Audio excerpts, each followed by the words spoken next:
Hello friends, my name is Spork, and welcome to The Drawer. Today's video is a little bit different from my usual content, but I've had people requesting it for a while, so welcome to Sporktorials.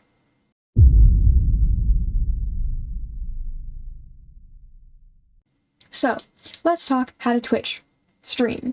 How to Twitch stream. There are a lot of resources online that say they have all the answers, and while some of their tips and tricks are great, not all of them are amazing for first-time streamers. Of course, no hate to any groups, but after going through it myself, I found some of these tips and tricks a little bit rough around the edges. So let's talk Spork's pro streamer tips. For this video, I will be focusing on the generals of streaming, and I'll do some more in-depth videos a little later on about any programs or functions or things that I found helpful over the time I've been doing this. So let's get into it.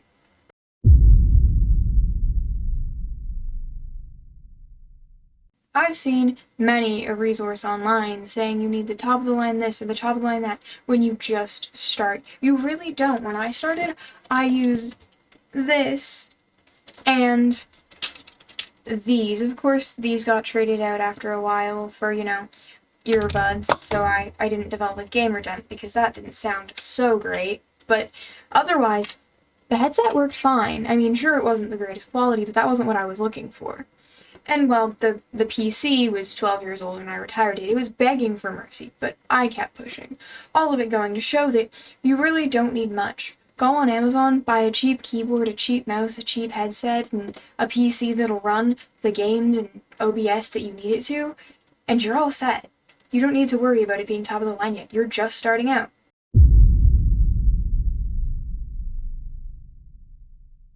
It's always a good idea to go into it with some kind of idea of what you want your name to be and what you want your branding to be, but you need to keep an open mind, because when you're making a name, the name you originally anticipated may not be initially available.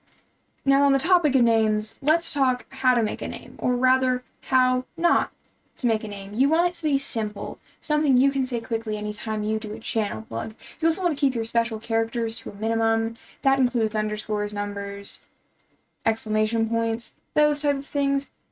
I made that mistake, and it's really a pain in the ass to have to quickly say twitch.tv/spork_was_never_here, which you should go check out if you're bored.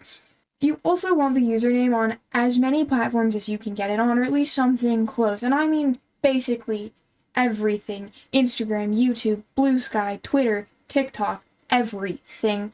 I mean, I make the exception for Twitter, it's Twitter, and I also don't personally have a TikTok, so subscribe at your own risk. You don't want to use any personal accounts. If you have an old YouTube channel, make a new one. An old Twitter, that has to go too. You don't have to delete them, but you don't want your internet personality bleeding in with your real life, because it's just that, an internet personality.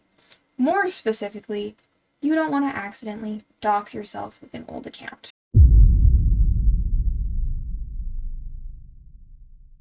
When setting up a Twitch stream, you want both yourself and your community safe. This means you need to set up some ground rules. You can do this by going to your Twitch creator dashboard, pressing on the category label, settings, and from the drop-down menu, selecting moderation. Once there, scroll until you see chat rules. From here, you have all the power. You can set your rules to whatever you want. Here are mine. A good starting off point for rules, however, is as follows. Make sure people know that you want to be a safe space and don't want to spread hate. Make sure if you're monolingual and you want to keep the chat in that language, that's mentioned. And mention anything else you don't want to see in your chat. Staying in the same section of your dashboard, you will notice a toggle labeled Moderator Tools in Chat. You would like this toggle on, as it allows your mod team to see actions taken in the chat. This includes bans, timeouts, and deleted messages. You'll also see a drop-down menu asking if you want to put your chat in followers-only mode. You want the setting off, as it stunts your growth if your chat is only in followers only, as it greatly discourages people from chatting. With followers only off, they can chat, catch a vibe for the stream, and are more inclined to follow, as they don't feel forced to join a community to hang out. Now, scrolling up just a bit, you'll see a section labeled Chat Verification. You can set this however you see fit. Again, these are my settings. One final toggle that you want to ensure is on is the block hyperlinks toggle. This keeps your community safe from any potential scams or viruses spread via link. Don't worry though, any links you or any approved members share will still go through and be seen by people. This just prevents bot settings. The final section you really need to concern yourself with in your moderation settings is your auto mod. This is a great tool for first-time streamers as it ensures that even if you don't have a dedicated moderator, you and your community still have a little bit of protection on your belt. Again, this is something dependent on user, but here are my settings. Through AutoMod, you can also add block terms and phrases. Block terms are completely customizable and will build up over time with experience.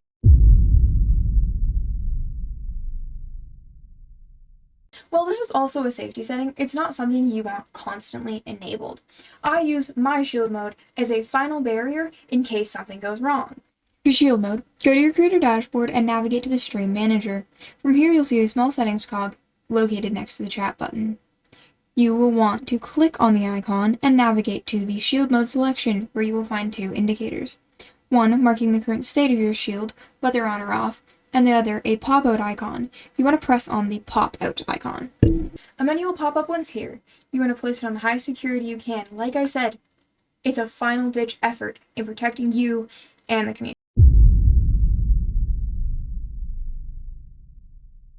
Keeping in mind, if you're just starting streaming, you really don't need to concern yourself with having an entire team of people behind you, but I understand as communities grow and change, you want that extra layer of protection, and I fully support it.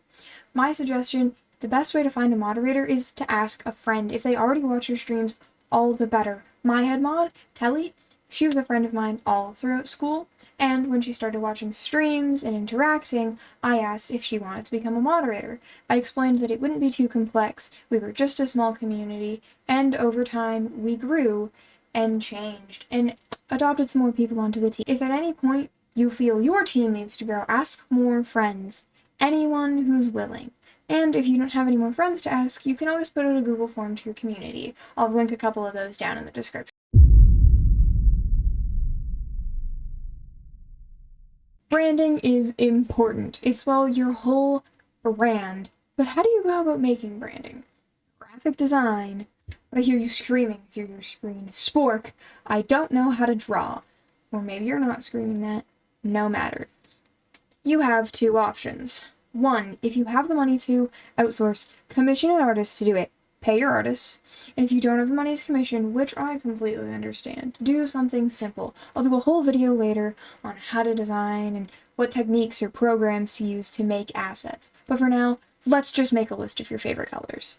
From that list, pick colors that you feel stand out or follow the brand that you have in mind. And if you don't know what you want for your brand yet, that is perfectly okay. You can figure it out as you go. Hell, I didn't know what I wanted for my brand until I was like a year and a half in. I just knew I was Spork and my colors were purple and teal. That's a whole 3 things. All this to say, pick a few colors and see where it leads you. This was the original branding, the first thing I ever streamed with.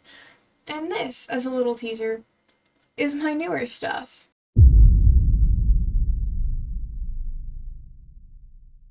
OBS. OBS is not the most user-friendly for new streamers.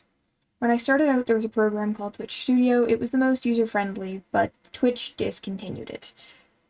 So, when I finished using Twitch Studio, as it no longer met my needs, I moved on to the Streamlabs/Stream Elements version of OBS. It was more user-friendly than regular OBS, and it got the job done. But over time, I evolved and changed, and I moved into the big boys OBS, and it doesn't get any easier, but if you're really ambitious, I'll have another video about OBS up later that you can go through and watch and try and figure it out. However, just keep in mind, whatever broadcasting software you choose to do whatever streams you want, as long as it meets your needs, that's good enough.